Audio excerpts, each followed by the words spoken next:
that was where God had blessed me the first time of many times. It was absolutely the job of a lifetime and told me that they would pay us $125 million for the company.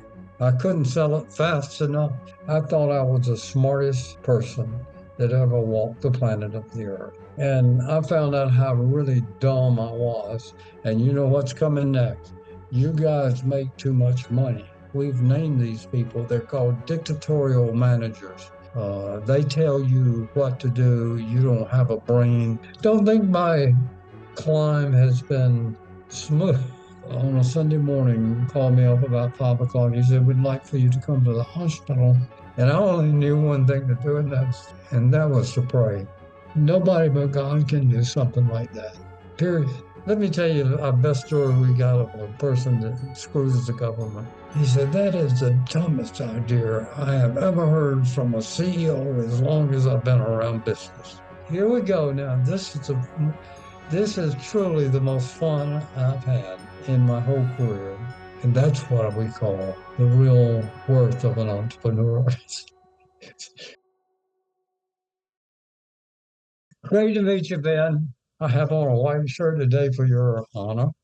And I would be probably in a t-shirt and a sweatshirt and tennis shoes. That's probably what I'd be in. Where would you like to start? Michael, if you don't mind sharing, I'd like to learn a little bit more about your background.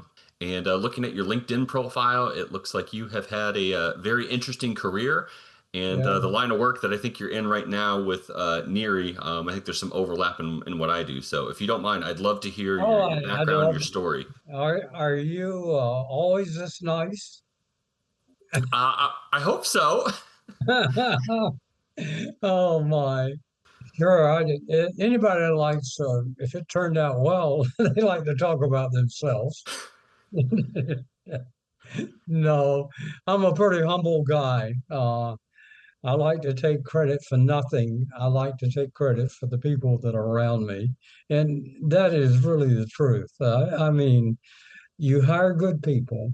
I don't think there's any requirement better for an entrepreneur than to hire people that are smarter than he is, but not willing to take a risk. And then you let them purchase, if they would like to, a small minority in the company. Uh, Simply because I don't like to train people or educate people and then go out and compete against me. So, That's smart. no, that's smart if that's selfish. So, oh my. It was around 1965. I went to work for my I was married, and my wife worked as an accountant at this farm equipment manufacturing company. And what she told me when she came home in the evenings, man, you ought to see what those salespeople make and money. And truly, the amount that they made was anywhere from 70 to $80,000 in 1965. So a pretty decent salary. And in between classes, she likes to brag this, in between classes, she said, "Mike, you got too much downtime in school. Why don't you come out here and help support the family budget and get a job in the shop before you graduate?" Anyway, I did that and enjoyed the company. It was based out of Huntsville, Alabama. I was in a little small town in North Carolina called Laurinburg, North Carolina. The shop foreman said, "Sure, Mike, come on out and let's put you to work." Because what happened, I was at a branch level. And so I worked in learning a lot, and I liked it because good people, good equipment, just everything positive. So I went in one day and asked the general manager or the branch manager, I said, "You reckon when I graduate from college, you got a job here for me?" He said, "Sure, Mike, come on." So anyway, I went to work, and probably the lowliest job in the office was controlling inventory. And the way we controlled it in those days was slide trays in a differently made cabinet that sat on top of your desk. And every morning you'd take the stack of invoices and go through those trays and pull out that piece of that part and reduce it by one by hand. Now, that showed really how old I am. A year later, he called me to his office. He says, I've got a new assignment for you. And so what I'm going to do is assign you to each of these four salespeople. That was where God had blessed me the first time, many times.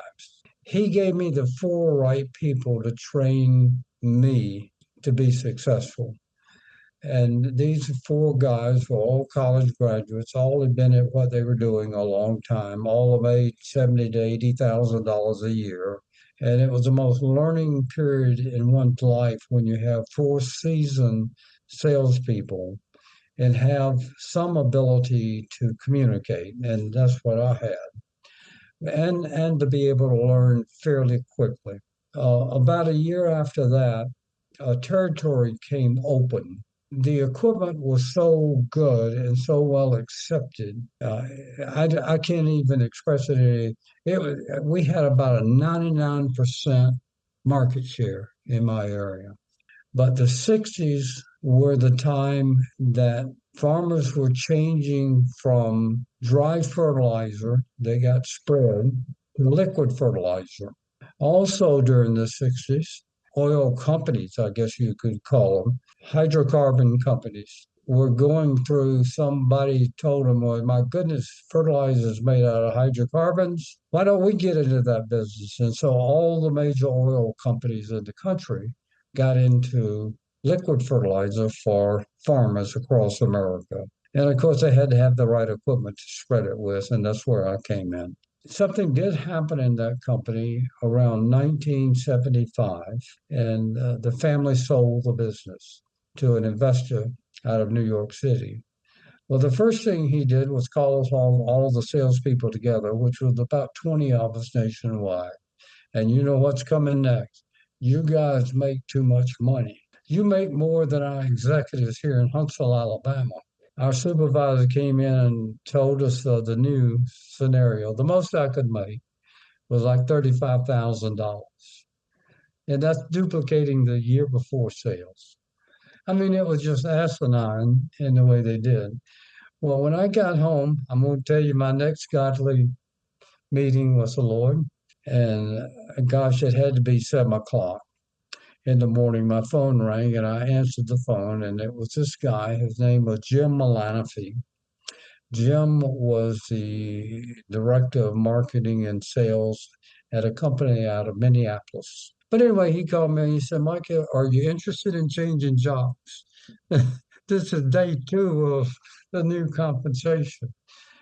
And I said, Jim, do you have ears somewhere? I thought maybe he no, I don't. I was just, I called a couple of people and some of your customers, and they really liked you a lot, thought you were extremely knowledgeable, etc. Anyway, so I joined same type of equipment, but much more expensive, much more capital intense. They came to me and said, Mike, there's a new technology in the water wastewater business. In 1972, Congress passed one of the most important acts since World War II, and that was the Clean Water Act. And what the Clean Water Act did, every wastewater treatment plant in the country had to meet a new standard set up by Congress. And the standard that they set it up was so stringent that it was almost drinking water quality when it was discharged into lakes and waters and streams. Okay, so what happened then? Our wonderful Senate and House passed this billions and billions of dollars so the municipal wastewater treatment plant could meet this new edict that they had to meet a certain standard. And part of that was the company I worked for had an off-road vehicle and just put a different system on the rear end of it, that it would spread sludge and inject sludge beneath the soil. So my new job was to go over all of the USA and meet with engineering firms to convince them to write the specifications when these cities bid this machine. And we led the market. And so when bid time came, the competitors had to meet our specifications to even qualify. So it allowed our company to get a higher margin because nobody could meet our anyway into something. And that's where my first new entrepreneurial start of life was born. Well, I started the company in September 1978, and from 1978 to 1996, it grew the company. I grew the company, or my people grew the company to $175 million. And I had a suitor because we made $20 million a year, EBITDA, and they wanted the company. I wasn't necessarily interested in selling it, but they made it interested in selling it and told me that they would pay us $125 million for the company. I couldn't sell it fast enough. And I made a mistake, though. The mistake was I agreed to be the CEO. In other words, everything was the same except somebody else owned my company. It's not the same when you're an entrepreneur.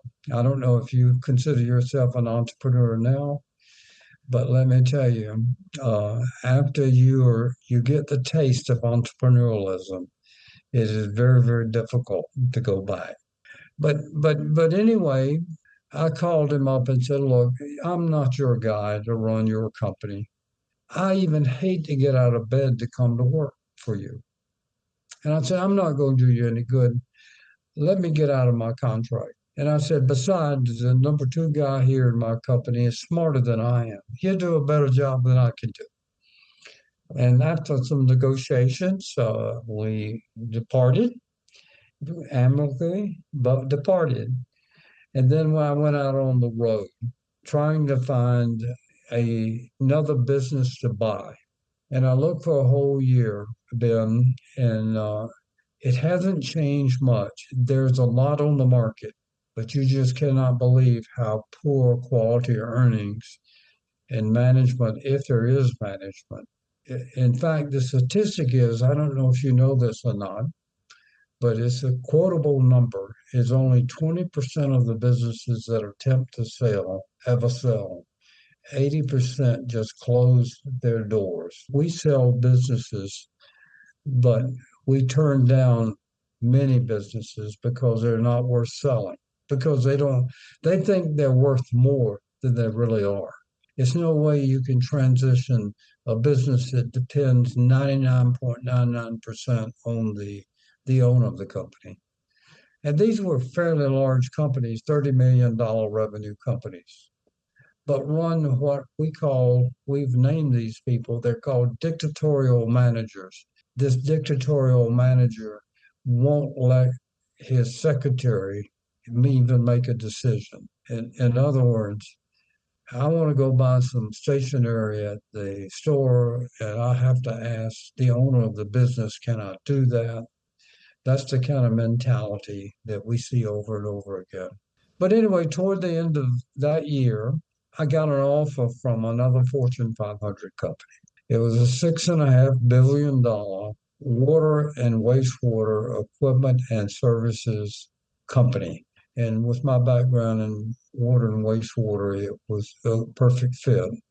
So they gave me a job as a divisional president, and we operated wastewater treatment plants that met the new discharge requirement. They would pay us to truck their wastewater to our facility and treat it so it could be discharged. It was absolutely the job of a lifetime. I just can't describe how good it was in terms of being an entrepreneur and just working for this huge corporation. Because they left us alone, we had a title like it was our own company. It was like being an entrepreneur. This went on for about 5 years, and it came to an end. Like we all find in life, you think this is where I'm going to rest the rest of my life. Something will come along to destroy this vision and this fun you were having doing what you did. So in 2001, US felt a soul to a French company called Vivendi. Vivendi had $30 billion in environmental sales. And so adopting US filter here in America was an easy deal for them.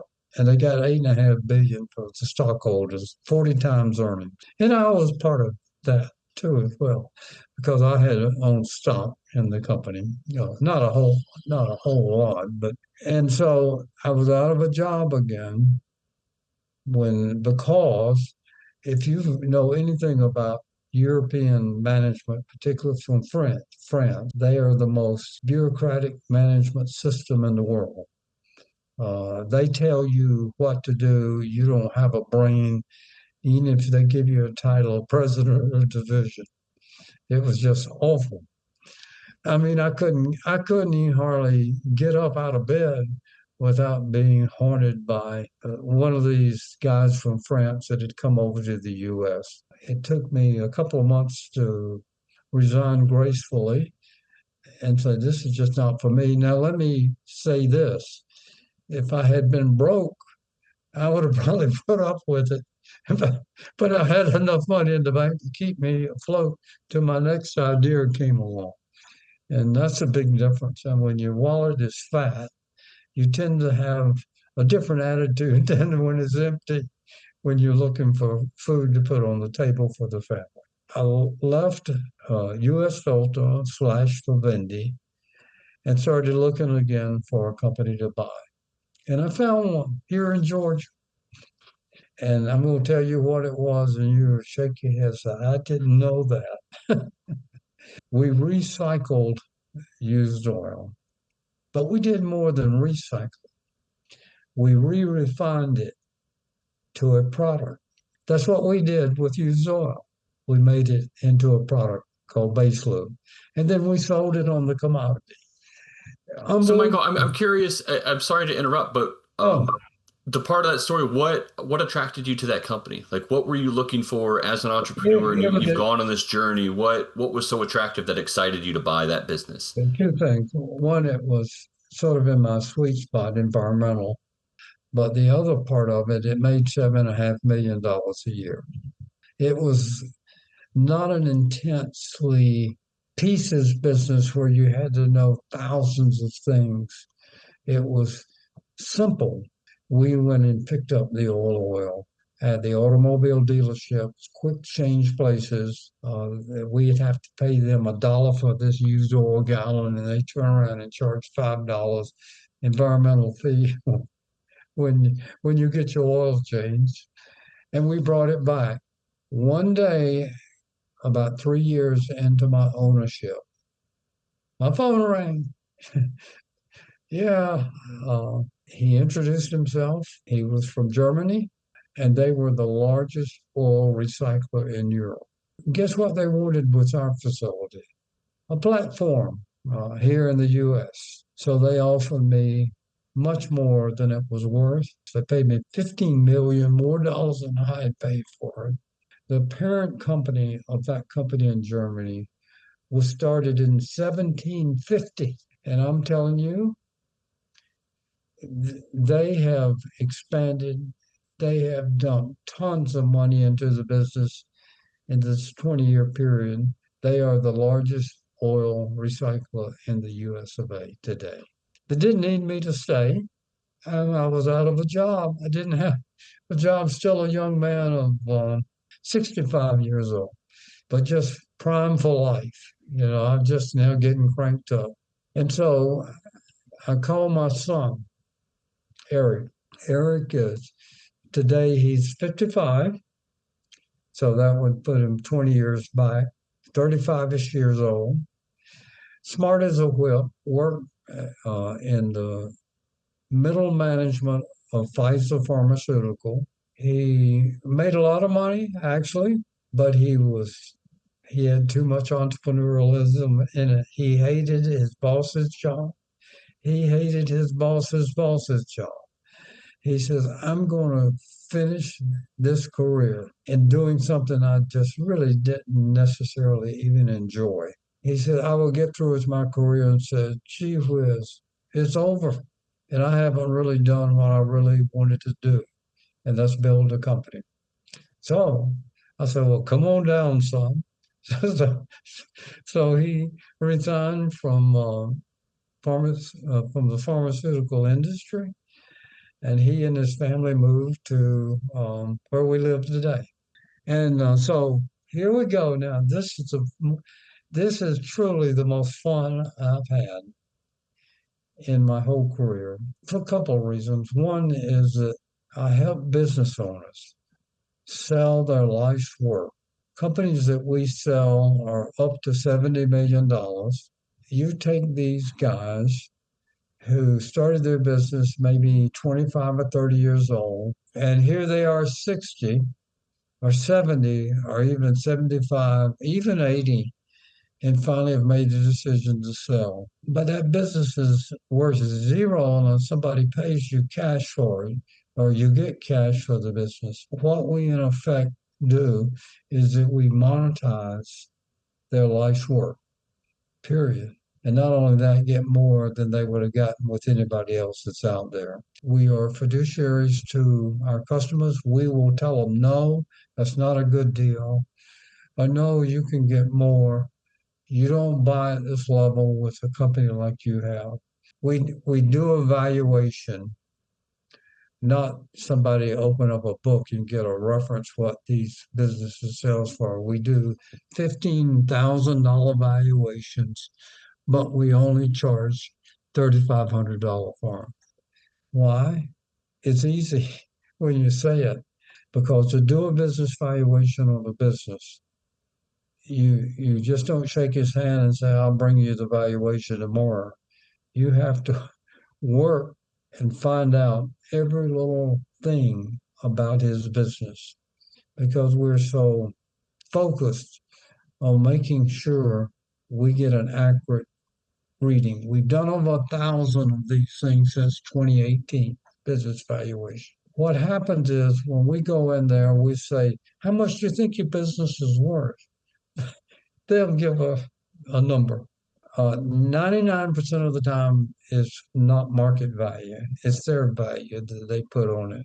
And they put their value on a business. Why? They work 7 days a week. They're not making money. They're not making cash flow. And businesses are sold at a multiple of cash flow, EBITDA.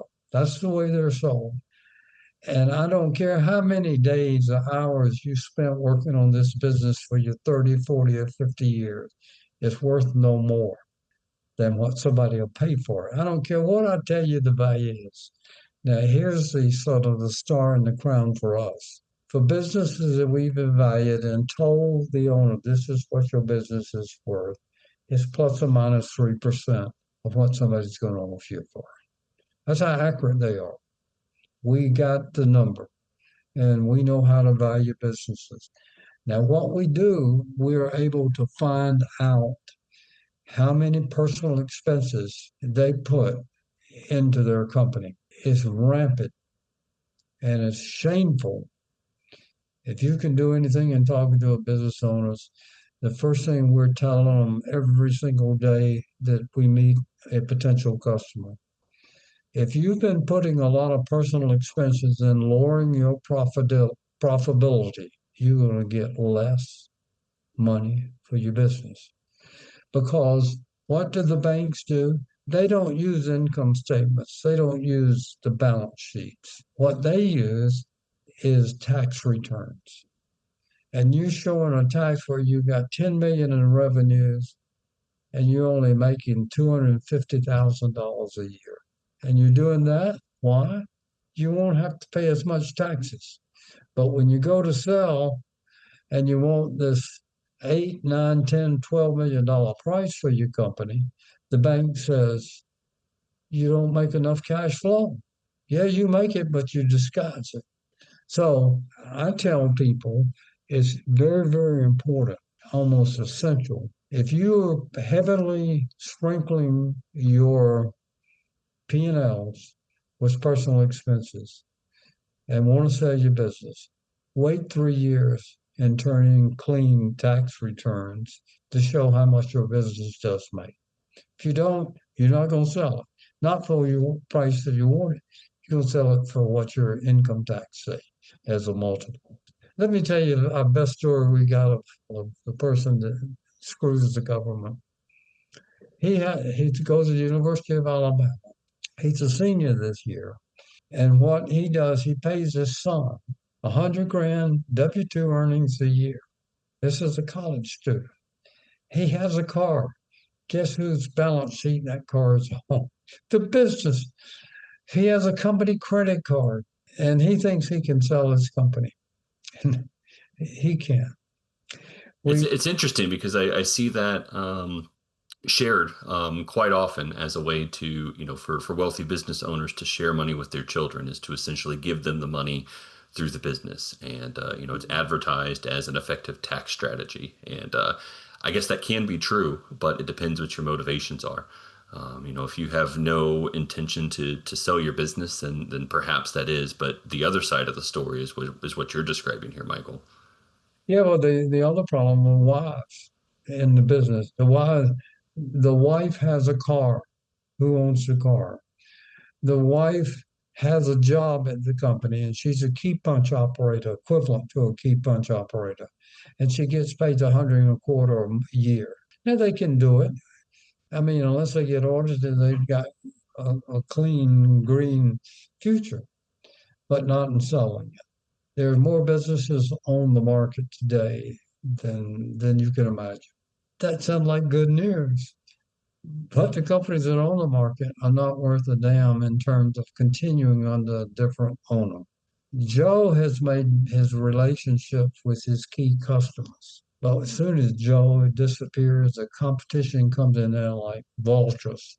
Well, we've been trying to get your business for years. Joe no longer is here.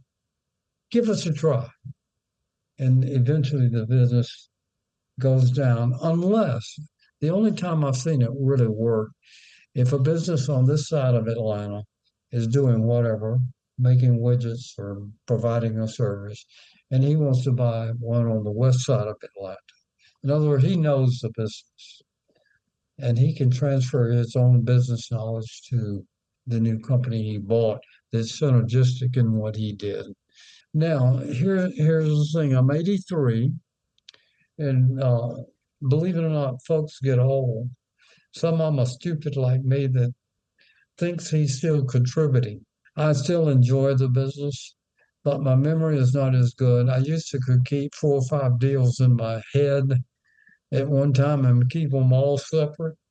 That's a sign that I need to be going. Uh, and my son's doing a bang up job. He's CEO and has been for 2 years. And he tells me, Dad, when are you going to retire and get out of my hair? So, and I said, "You want me to go, son?" This is a true story. He came to me about 2 years ago and said, "Dad, I'm ready to take over." He says, "Do you have any problem with changing my title from managing director to CEO of the company?" And I said, "No, not at all." Oh, no, I said, "What you going to call me?" He said, "Well, founding partner." I said, well, I can buy that. That is, if you let me keep my other title. He said, "What's that?" I said, CFO. In other words, I wanted to keep my fingers on the pulse of the income and outgo of the business. But we had a big laugh out of it because are we the same personality wise? No. Truly, he is smarter than I. He has his MBA. I think from kindergarten, he made A's. And he's very strategic in thinking exactly what he should be doing. He's the one that came up with this concept of let's do valuation because If we call on the phone a business owner here in Atlanta and we ask to speak to the CEO of the company, he comes on the line, if he comes on the line, and he's still, who the hell are you to tell me you can come in and sell my life's work? I don't even know you. So we came up with Valuations as a vehicle we use for them to get to know us. And we build a trust relationship because somebody that has worked his life building a business, he's going to have to trust you because here's what happens to us, which is good news. We present the valuation to him or her, and he or she says, look, there's no way I can sell my business for that number. I got too many years left. He says, I need to grow it more, make more profit, make more revenue. Just thought about it. Neri Capital has a service to do that. We call it strategic consulting, but we don't like to necessarily do those services because that's not where the money is in our business. Money's in selling companies. That's where it really is. But if he's not happy with his business valuation, we helped him grow his business. And you don't do it in 24 hours. It's a 3-year process, thereabouts. And so at the end of 3 years, guess whose phone will ring? Ours will. I got my business where I want it. Can we sell it? But we have enough business background. Every advisor we have in our company, every single advisor, believe it or not, has owned his own business and has sold his own business. So we all have the entrepreneurialism in our bosom. We're just like you, Mr. Customer or Mr. Client. We're just like you. We met payroll many, many times. We've been successful at it. And now we're here to help you. But we do what we call business searches. The client gives us the specs and we find his business that's not on the market. And he pays us our fees. We raise capital for business owners that a bank won't finance. And this is the deal that an ex-business owner will finance a business today. The first thing, he charges you 2 more points than a bank will charge you. Number 2 is that you give him 5% of your company. The third one, I think, is the most important one, and that is he will serve on your board of directors as long as you owe him money. And the reason that's another fallacy in these smaller businesses is their bank is requiring them to get a board of directors. But who are the board of directors they get? They're friends. A friend takes 5 minutes for a quarterly meeting and let's go play golf. These guys who have money invested in this guy will tell him, I've heard one before. He said, that is the dumbest idea I have ever heard from a CEO as long as I've been around business. The board member telling the CEO in a matter-of-fact way, no, I don't endorse that. He doesn't have anything to do with it because he's in the minority. But he's letting him know that that is the dumbest thing, whatever it is. I mean, it could be on many fronts.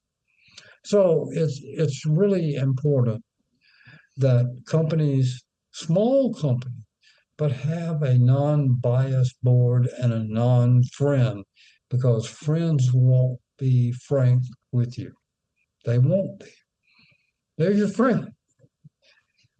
And the other thing I wanted to tell you very quickly is the miracle that my wife experienced while I was there. She was in a horrific automobile accident. She should have died at the scene. Her heart stopped 3 times, but the good old 911 guys, rescue people, they got her heart restarted again as they cut her out of the car. They put her on a helicopter and flew her to Atlanta, which is only about 30 miles from where we are. When she reached the emergency room, her blood pressure again was about zero. They stabilized her and got a breathing on a ventilator. She got hit in the head, is what it was. She had brain damage.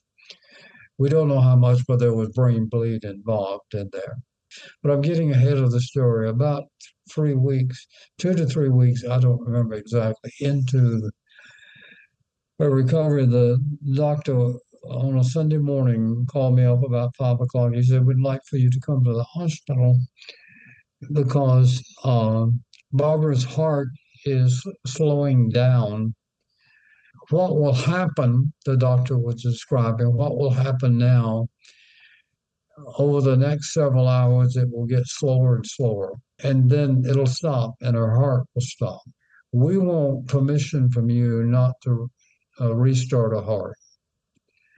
And the reason we want permission is because the oxygenated blood, which gets to the brain, uh, by slowing the heart, by having her heart slow down, she would probably be a vegetable if we were able to bring her back." You can say that's 10 years ago, and it would seem like just the other day. And I, of course, got dressed and went to Atlanta. Anyways, they told me the situation, and I gave them the permission, obviously, to not restart a heart. And so the next thing, the doctors left and the nurses left the room, and I was in the room alone. I was in the room alone with her, and I only knew one thing to do, and that was to pray. So I walked over to her bed and put my hands on her head. I wish I could remember what I said, but but I but I do know that I was calling out to have mercy. I prayed that you would let her survive.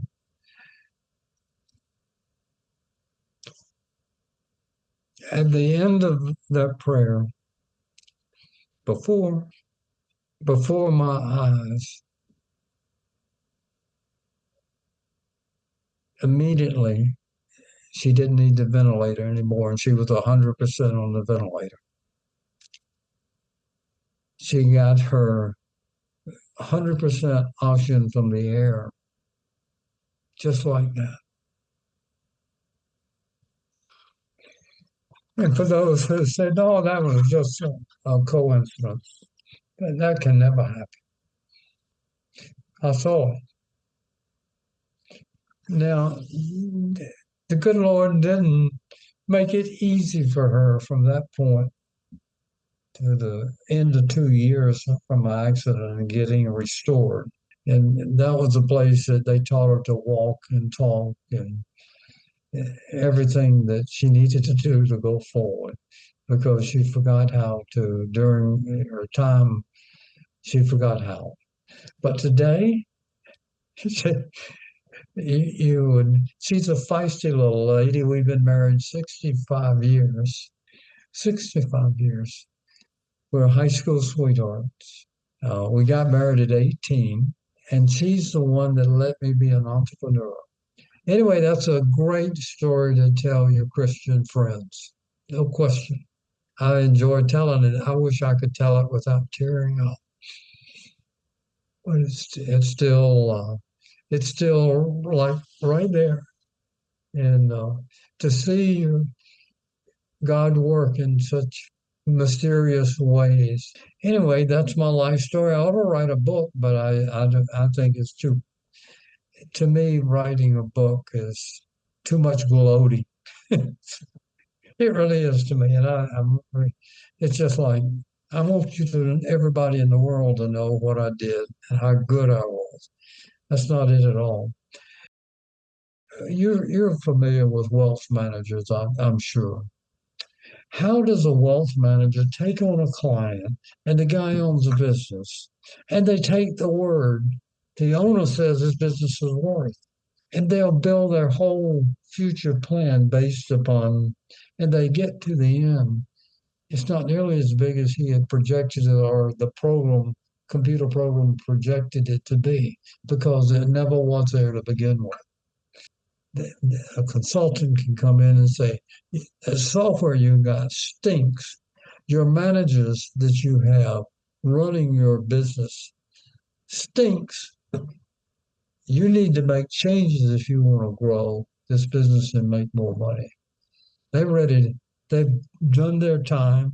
They're on like Mike Togneri and says, you think you can stay here until Jesus comes back? You got another thing coming. That's what I talk to myself. Anyway, and for what happens so much, we see it, is that one that's been in business 30, 40, 50 years, and you have these employees that have been there many years. They graduated from high school and went to work for this young entrepreneur that was starting this business, and it grew. And so, because it grew, employee has made a good living, but he's also, unfortunately, oftentimes get promoted into a bigger function and just doesn't have the training to grow in that new role. And because the owner and the employee have been good friends for many years, you just don't fire your friends. So that's problematic. Yeah, I think we need companies like Neri Capital, but I think we need greater CFOs, strategic planners that can go into those businesses and bootstrap them upward. I said, speak honestly to the owner. I'm not here to be your friend. I'm here to help you grow your business. And people have a hard time doing that. They think they'll get fired if they do that. I think being a Christian has helped me because my goal is to do everything above the table, not under the table.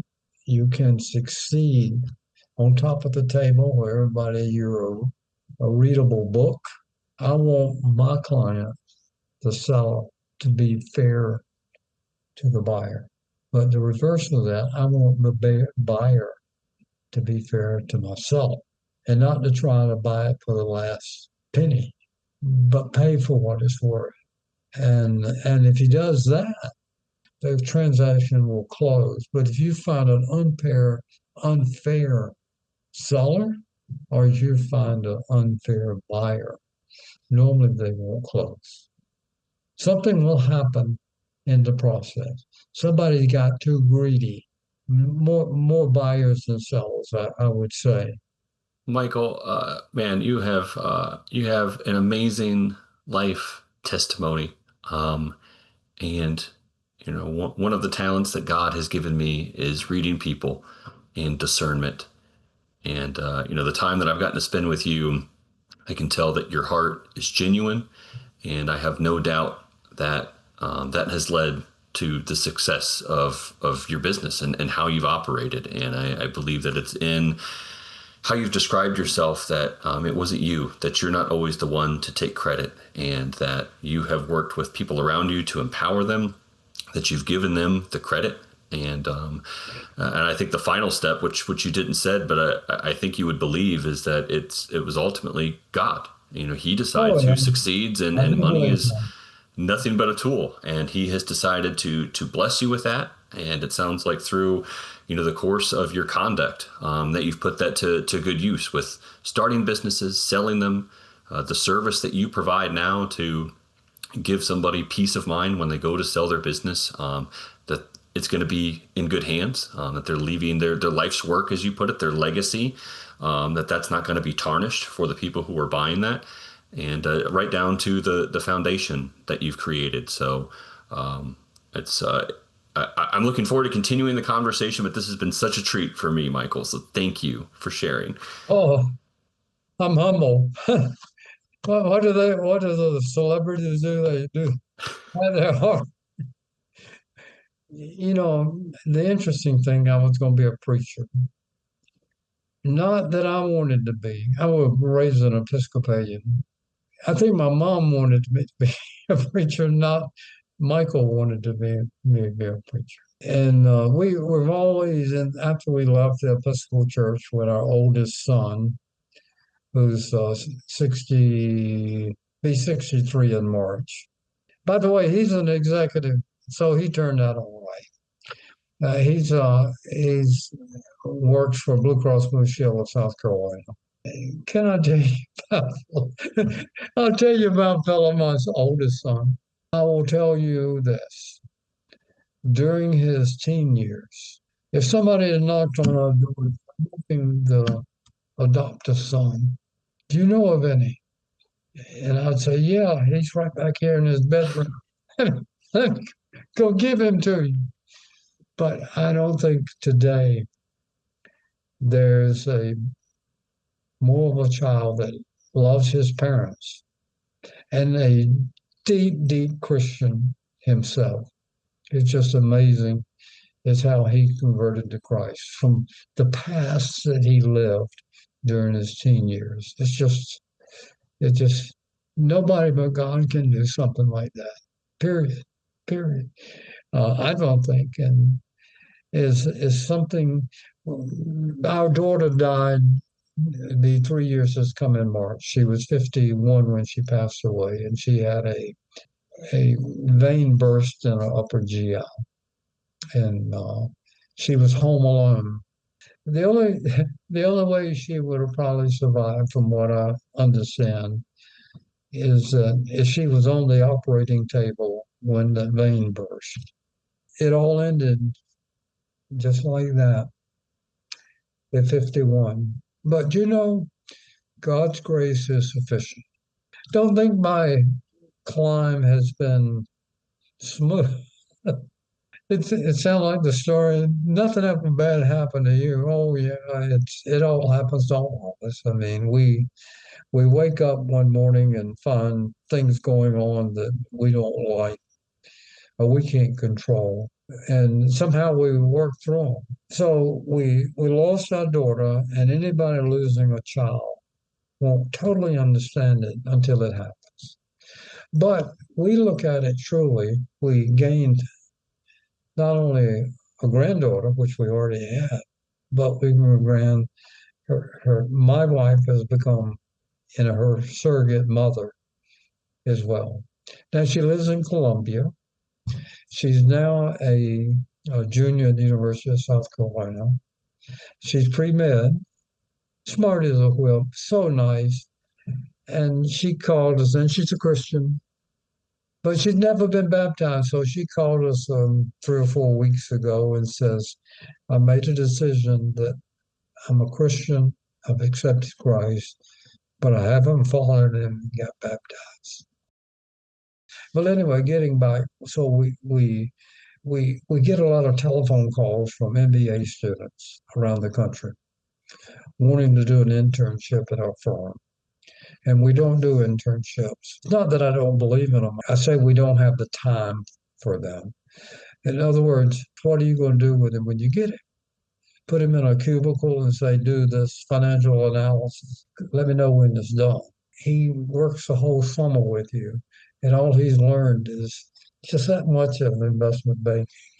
So I can't do that. I said, what I will do, though, I'll spend an hour and a half, an hour on the phone with you, telling you what investment banking was about.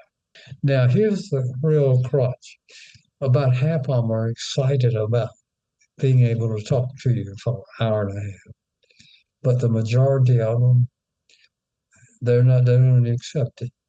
All they wanted was something on their resume saying, I did an internship with Neri Capital Partners. So anyway, I think people are successful when they reach the point. They never quit learning. So many business owners are like this. They will learn to do it one way and they don't change for the next 30 years. And it's changing all around them, and they do the same thing that they did. They still use QuickBooks, for example. They use QuickBooks when they were 500,000, and they use QuickBooks when they're $10 million, and it just doesn't service them because their quality of earnings and their real knowledge of how much profit you are making is lost. And buyers know this. And so these private equity firms will buy them. All we have to do is change the software and we can gain a 5% more profit. It's true. We can fire you, Mr. Owner, and hire somebody that knows the way. And there goes your legacy. You don't have any legacy. It doesn't mean, by the way, people should not be replaced. But I would have a tendency myself to replace them somewhere in the company if they can stand the, in effect, the demotion. They're in the right company, but they're in the wrong seat in their job responsibilities, and they can't do it. Maybe we should go on a tour of the country and help these business owners become better. Amen. I don't know if you've heard this statistic, but it is revealing. Businesses that sell to their sons or daughters have a 50% chance of survival. If it survives and then they sell it again to a family member, it drops down to like a 20%. It's you have a lot of Chick-fil-A folks that work at corporate. Corporate's only about 10 miles from us of Chick-fil-A. They plan succession is a big thing with them because they want it to remain family. And they pick 10 years out who's going to be the next CEO in the company. But it keeps family fights out of it because it doesn't wait till the guy dies and then try to pick a family member. This is my last story, then I'm probably going to have to go. When I opened my door for the first day, I thought I was the smartest person that ever walked the planet of the earth. I thought I was smarter than most. And I found out how really dumb I was. I might be a good salesperson, and that's just 1/4 of what you need. I, I, I think the funny part about it is I thought I knew more than most people knew about running a business. I didn't know anything. And so it kept me humble. You get a lot of smart people out there that do just, in other words, they are above average intelligence, but they have no tolerance for risk and they don't particularly care for people and want to see them survive. One of my biggest thing is don't be afraid to hire a guy that's smarter or a gal that's smarter than you. That's my motto to business owners. And you can finally go on vacation when you couldn't even leave. If you did leave, you had your cell phone up to your ear your whole vacation. And not only that, your wife is mad at you because you won't even take a vacation. And it's true. That was Steve Jobs' philosophy. He said, we hire smart people not so we can tell them what to do, but we want them to tell us what to do. What's the point of going out there and recruiting that talent? So again, I think you're very wise in that. But if you have a guy that is not a Christian, maybe a good person, but not a Christian, and there's a big difference in those two descriptions. Do you feel that you need to work with a Christian as opposed to somebody that's not a Christian? Our preference is to work with believers wherever we can. However,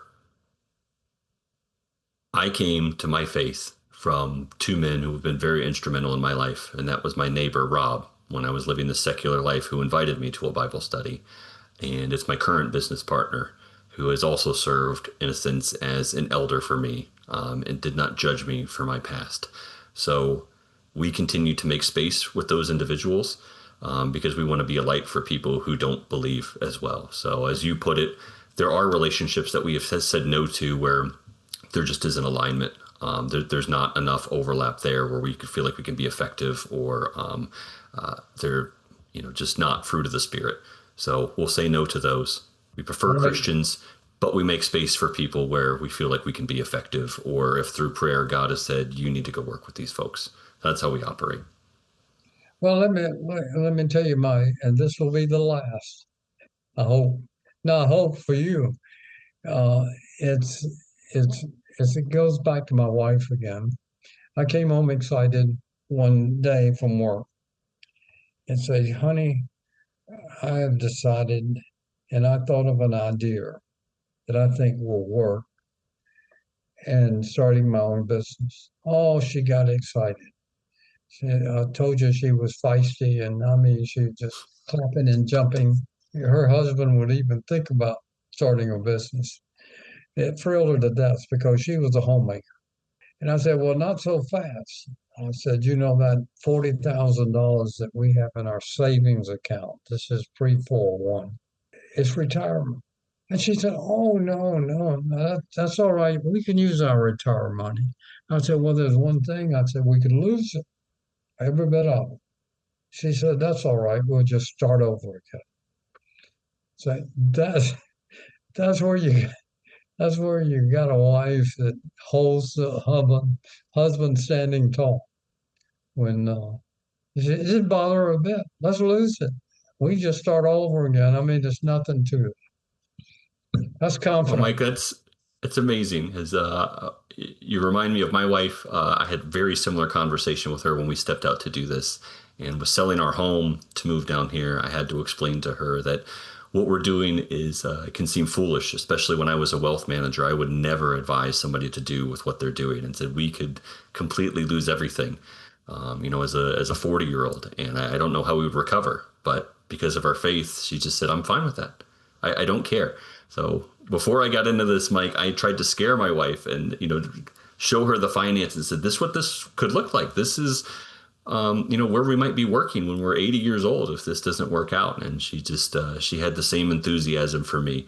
So I am extremely blessed to have that, and not every entrepreneur does. So I'm happy to see that you give her so much credit, that you give Barbara that credit, that she's the one who was the first believer in you as an entrepreneur and enabled you to build what you've built. Well, the truth of the matter is, she is uh, she's a wife of wives in terms of every perfect. She's fair in thinking. She loved each of our kids and still does exactly the same. I think so. Therefore, I've come to, maybe you would disagree with this. I've come to the conclusion that part of an entrepreneurial story is their wife or husband, depending on which it is, and having confidence. And there's nothing above God. So everything you do is sub to our leader. And I think that's the way that it has to work out. I mean, it seems so simple. It's fun to be led by somebody that's greater than anybody in the universe. It really is when you think about it. And that's what we call the real worth of an entrepreneur, if you understand what I'm saying. Right? I know I'm preaching to the preacher here, so I guess that's it. I wish I had some magic formula that I could put on people. This is the way you need to do it to work and to be successful. You got to trust him though, and I think that's where so many people fall down. They like the songs, they like the prayers, but they still trust in themselves instead of Christ. And I think that's where the division comes, with being able to be blessed or not being able to be blessed, because you still want to control your life. And so many of us do, including myself. I fought this for many, many years, even though I thought I was a Christian, being an Episcopalian. It's the hardest thing that my partner and I have done, because I feel like I know foolishly that I know everything that we need to do with our business. And for the first time in my life, I'm conducting myself where I'm asking God what He wants. What do you want me to do today? How do you want me to conduct myself? And yielding to His infinite wisdom, and trying as best as I can not to assume that I've got it all figured out. And it's rewarding every day. And part of that story that I told my wife, or trying to get her to realize, was that at the end of the day, we're not promised to be blessed just because we're walking out in obedience. The blessing that He has for us could be wealth, It could very much be that that bank account goes down to zero, and now we live a life where he continues to provide food and shelter to us day by day. And that was the lesson, and that was the blessing. And we're walking that out, and we're just trying to find ways to serve every day, and just to trust that he's the one who's going to do that. But it's just trying to remain centered on, what do you want me to do today? Who do you want me to talk to? And how can I go out and serve? And it's rewarding. For people who are willing to listen, I want to advocate that to as many people as possible. So that's the side ministry, and what we get to do is, for people who are willing to, we love to share that. What a absolutely joyful time I've had. God, almost 3 hours now. It's been incredible for me as well. Thank you so much for your time today, Mike. And thank you very much. Thanks, Ben. All right, goodbye.